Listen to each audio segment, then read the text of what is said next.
Bir lent, iki şəkil.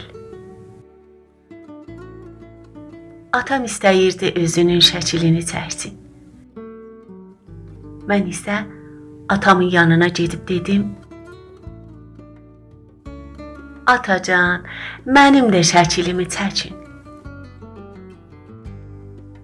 Atam dedi: Mənim foto aparatımda yalnız bir şəkillik lent vardır.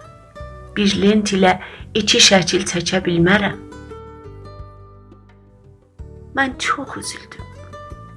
Atamın ürəyi buna kövrəldi.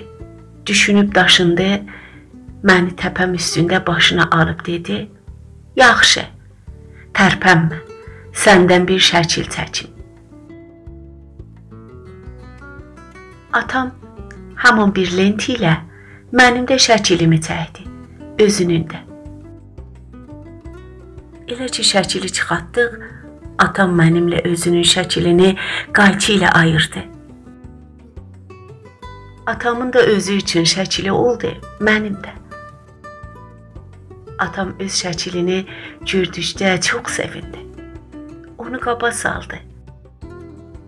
Çünki ilk dönə olaraq atamın başı o şəkildə tüklü idi.